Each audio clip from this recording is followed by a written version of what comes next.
Yan. Di ho, ito na itay. Ay, kung kumain yan. Bakit Pinakamasustansya daw yun ito. yung ano, baka matinik, masakit sa kamay niya. No? Pinakamasustansya. Pag kinailan niyo, pagkabiyak, laki ng kalamansi.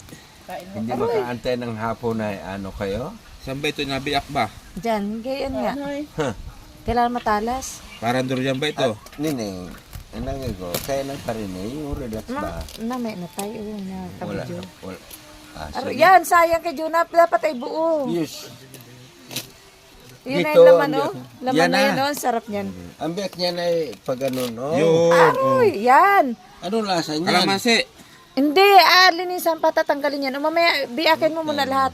At tanggalin pa yung bitukan yan. Eh bahala kayo maglinis to. Oo. Wala nang laman tayo. Hagin na.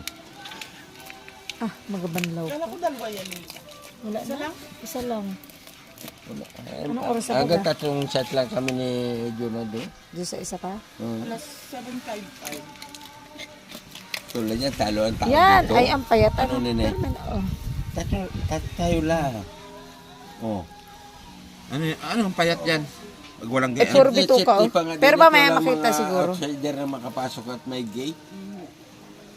Kaya nga ang tao na pa rin eh, yung relax ba. Hindi na mag-video ka sa araw?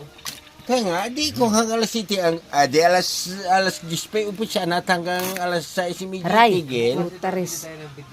Ay, mali sila. Nagbayad naman. Wala nga nin pa-video okay, gayon sila eh. Hindi ko wala, di wala. Yun ang akin nasabi ko lang. Eh, tama naman. Hoy, miho. Uy, Diyos ko, paya. Ayan, Kumain ninyo eh. Okay, ako nang mag-aroy. Paano kayo anin? Oo, sakto lang. Dapat sarayan eh.